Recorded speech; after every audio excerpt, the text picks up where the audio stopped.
Hey guys, welcome back to another Miss Manning's Math Experience video. Hopefully, where that cut off on that first video, you got all of the, at least the note part from the first section above up here, guys. I've tried to cut this video for you like 4 times. Don't know what's going on with technology, so I do apologize for that. But above here, if you did not, okay, there should be another video prior to this one where I was at least giving you the vocabulary. I think I got finished with the vocabulary, and it might have cut off right at the end of the vocabulary, but I did do those first 6 examples as well on that other video, and because I'm not sure quite where it cut off, it's cutting off probably in one of these problems. So the done notes are in the folder, so if you need to see those notes, if you want to see the finished notes for this section, I would totally understand. Here is my work though.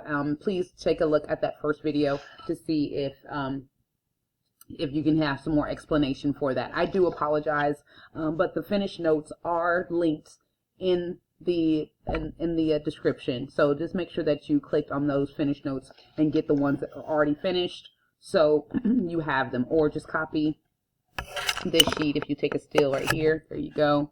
Okay, just copy that sheet for yourself, check it and make sure you're doing okay. Understanding that the inscribed angle is half of its intercepted arc, or we can take 2 times the inscribed angle to find the amount of any intercepted arc. So I'm just going to dig right on in, get going back with these examples. All right, try to make this as short as possible, but get you out of here all at the same time.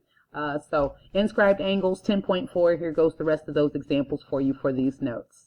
So we're looking at an inscribed angle right here. They want to know what ST is, so that's from here to here. Now what we know is SU is a semicircle. It's half, it goes through the diameter. SU is the diameter of the circle. So when I take 61 times 2, that tells me that from here to here, okay, it's intercepted arc, is 122 units. Okay, I know that the whole thing, okay, from all the way from D all the way back over to S has to be 180, so we can take 180 minus our 122 and get our 58, okay, get our 58 degrees that we should be looking for there for ST, the arc ST, so 58 degrees there. All right, we're looking for AC. Now, what we know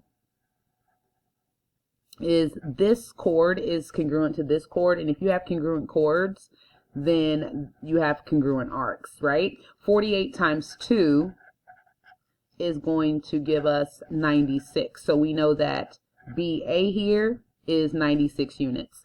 So we have a whole circle, 360 degrees, right? 360 degrees. We got 96 of it already accounted for. So 360 minus the 96 gives us 264 degrees that we need to split evenly between these 2 congruent arcs. So we're going to take the 264 divided by 2, and that gives us 132 degrees apiece for each one of the arcs we're looking for.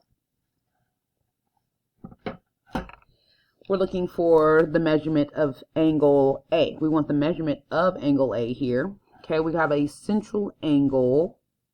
Looks like a central angle here. This is a central angle, so that means he's equal to his intercepted arc. These are central angles, and these are vertical angles as well. I don't know if that wants to help us out at all. Okay, so we know that that's 94 degrees. And we would know that his arc, being a central angle, would be 94 degrees from here to here and from here to here. Oh, this is awesome. So what we see is he is an inscribed angle, and his intercepted arc is BC, okay?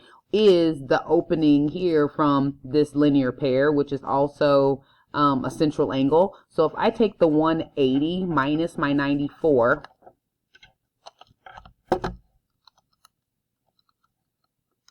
and get my 86 degrees, I know this angle is 86 degrees. So that tells me that the central angle is 86 degrees, its intercepted arc is 86 degrees. Now this intercepted arc of angle A is going to be half of its intercepted arc, right? So 86 divided by 2 is going to give us 43 degrees for angle A. Cutesy little problem.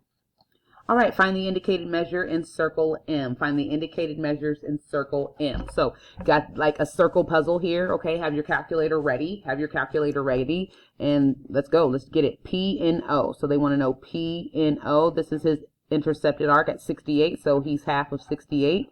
Half of 68 gives you 34. Okay, then we have 11 PQ. PQ. Looking at P all the way to Q here. I don't have any congruence marks playing me or looking like that they're not congruent. 68, just trying to look at some stuff here. We have this going through the diameter, so we know he's a right triangle. This is going through the diameter. So I know he's a right triangle. I have 68 degrees where this is 32 of them. So I have 90 and 32. 180 minus 122. That's 58 for the bottom down here. So if they want to know NO, I'm okay with that, but if they don't, then I don't need that. We have 180 that has to be on this side, right? Because this is the diameter. So 180 minus 118 is 62. What he is. So I took this diameter, right? This has to be the diameter of that diameter. 118 is from here to here. This is the rest from here to here. So arc addition. This plus this is 180, so 180 minus 118 is 62, so that gives us PQ. And then QNP.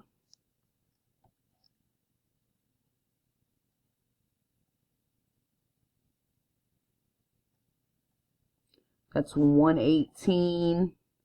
This would be 180 minus 68, which is 112. So that would be 112 plus 118. Is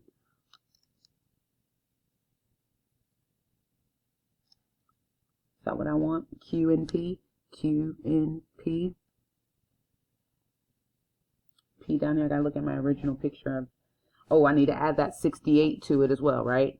Plus 68. Or we could just go 360 minus 62. That's the only part we're not using. So 298, 360 minus, what are we looking for there? I'm sorry. Q angle. They want the angle Q and P, not the arc Q and P. Okay, there we go. Let's get back to life. So angle Q and P. So we're going to take 62 plus 68. I'm sorry.